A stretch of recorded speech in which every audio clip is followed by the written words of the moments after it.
What's up, everyone? Cyclops from Paramount Cyclops here. Spies. Sounds like something from a James Bond movie. They infiltrate and gather the information and they slip away like the shadows unseen that they are.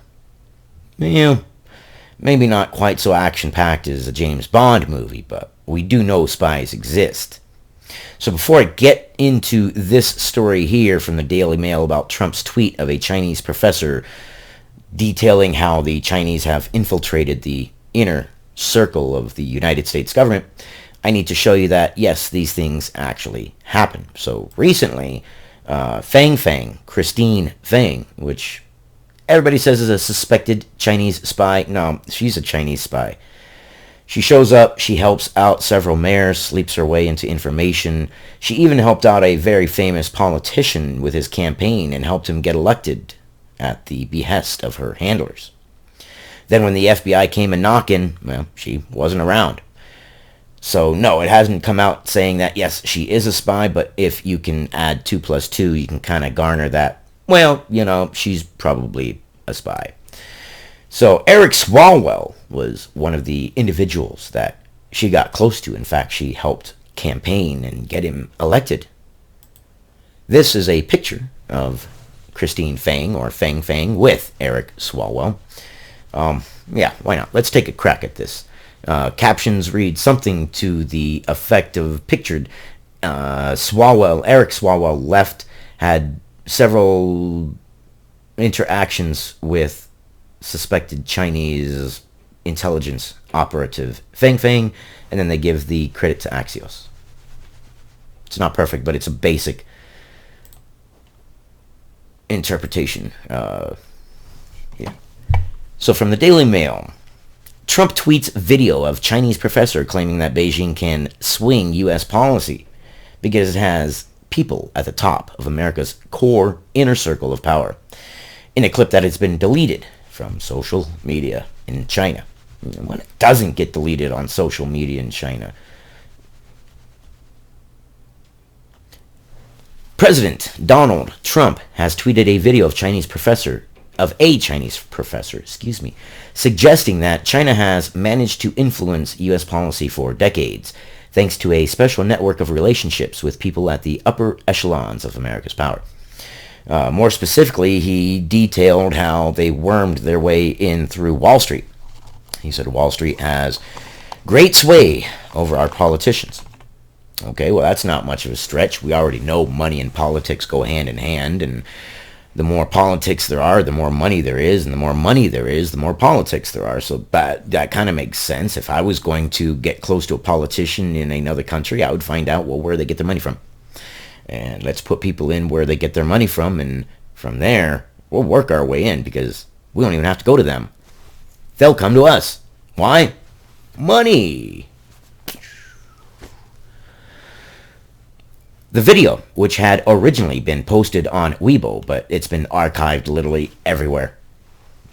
I highly suggest you find it and do your own research on it and watch it and see from body language, contextual analysis, heart, whatever method you choose to use, to look at it and tell yourself if you think the guy is telling the truth or not. But it is compelling, and it does sound extremely plausible. And we do know that Christine Fang had gotten pretty close to several politicians. Pretty close, if you know what I mean. Like, close. It has been removed from Chinese social media, according to Fox News. It's according to Fox News. It's been removed. According to nobody, it's been removed. Not one organization of news claims the rights to know that it has been removed. You can go and you look. It's gone. It doesn't exist. Depicts Di Dongsheng, a professor and associate dean of the School of International Studies at Renmin University in Beijing. Tucker Carlson shared a clip at the top of his show on Monday evening. And this should scare everybody. You want to talk about what? We had Russia for 4 years. Now we're going to have China. I would almost be scared if we didn't have China, if it all of a sudden just went under the rug, then I would think that there was some sort of collusion between our government and China to keep the information secret. What this guy was thinking when he did this, I don't know. I mean, he had to figure the Chinese government was going to delete it. They don't want people to detail things. And the fact that the Chinese government deleted it just lends credence to what he's saying, doesn't it? If you're a government and someone's giving out the details of your spy operation, aren't you going to be like, whoop, nope. I would be interested to find out if he has disappeared, like so many other people have in China. In the video, Professor D suggests that China has managed to influence American policies for decades through a special undercover network of old friends who are at the highest levels of the U.S. government and financial institutions. Like I said, go to the financial institutions and they will even come to you. You don't even have to do the work. They'll do all the work for you. They'll come to you. D notes that everything changed the moment the Trump administration came to power. Through the whole video, he basically says that Obama's administration was pretty easy to infiltrate. That they got through them through Wall Street. But Trump, because he was crass and rude and butted heads, he and Wall Street didn't get along very well. That they were kind of enemies. And that it made it very hard.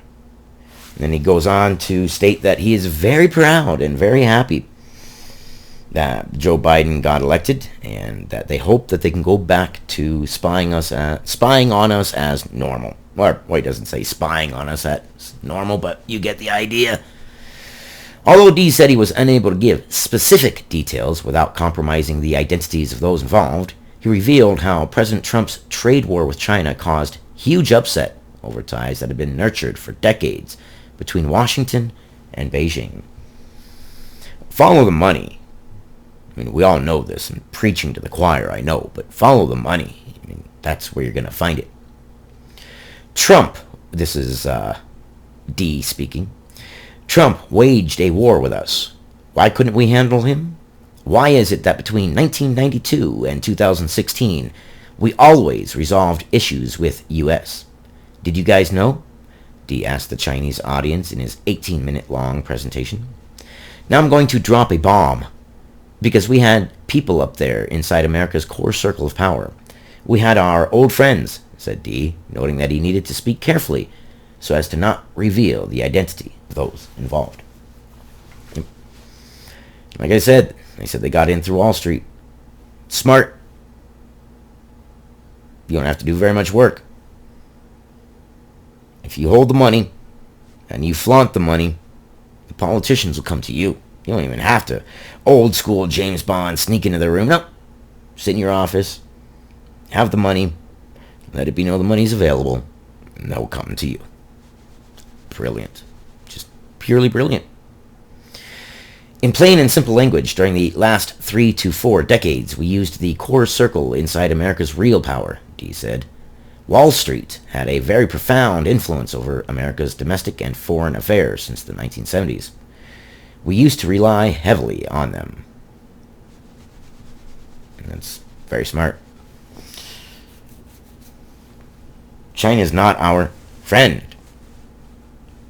I don't know why politicians and YouTube and Facebook cater to them. Oh wait, yes I do. Money. And the fact that we have quite literally given all of our production power to China. They are the world's production superpower. The United States might be the superpower, but China is the production superpower. Which then puts it in a great position to be the world's superpower. And for a minute there was a bump in the road, and everybody was looking and saying, oh, you know what, maybe China really isn't our friend. Well, here we go again. Now we're going to go back to China is our friend, kowtow to China. I don't look good. The Biden administration is probably going to go that direction. But the professor claims that after Trump was elected in 2016, Wall Street couldn't control Trump because awkwardly there was a soft breach of contract between them, which made them hostile to each other. During the U.S.-China trade war, they tried to help, Mr. D said. My friends in the U.S. told me that they tried to help, but they couldn't. Well, We shall see what the next 4 years holds. But I have a feeling that the next 4 years is going to be a bumpy, bumpy ride. Tired of the Trump years? You wait until the end of the Kamala Harris, Joe Biden administration years. Who's even in power in this administration? Do we know? I know we think we know, but we've all seen the videos of Biden before. Love you guys. See you on the next one.